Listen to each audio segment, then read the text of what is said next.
We produce models for people that don't want to own their own machine or don't have time to run the models themselves. Customers generate files in all kinds of different software, and we can take that software and convert it and use it to create physical models for them to use in their presentations. Jardine Corp makes all different types of models. We do a lot in the architectural field, both full color for presentations and no color or white models for use as study models. We also integrate those models with Google Maps so people can lay out their campuses and move parts around and have the benefits of both color and white for context.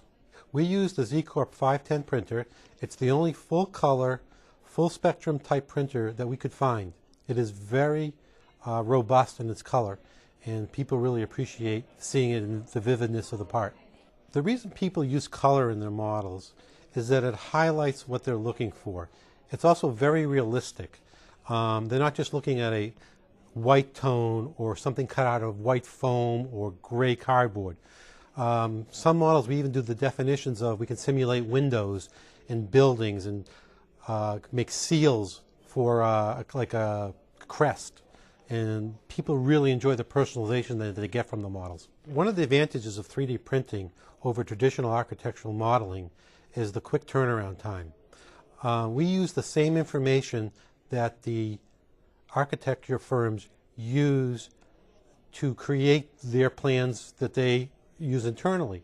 We take that information, we print it out, the model comes out of the machine, and we can, with some finishing work, we present it to the customer.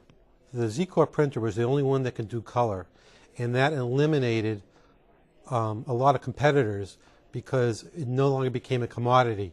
It became more of a piece of artwork than just, hey, make this part like a job shop.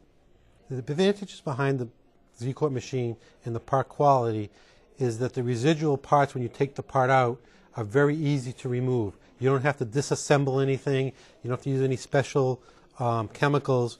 It's just basically powder like you would, like baby powder. It just falls right away from the part. We've done some wonderful things. Recently we've done a school in New York. The model is 2 feet by 3 feet, so we did it in about 8 passes where we combined all the parts together. One of the interesting things that we like about the Z printer is by getting the different colors, the buildings that we printed that weren't important to the customer, we printed in white. The existing building there, we printed in gray and added some definition to it. But the building that was designed and they were the most proud of, we printed in full color, and they were very, very pleased how it did. In addition, we printed some of the context of little people, buildings, fences, and we don't know any other technology that could have done that all in one pass. Jardine anticipates to grow in many directions. One of the largest directions we see coming up is in the building information modeling system. All this data is floating around in the architectural world, but people aren't realizing that how easy it is to take that data that they already have and convert it to make a 3D model that they can use and study or present to their customers.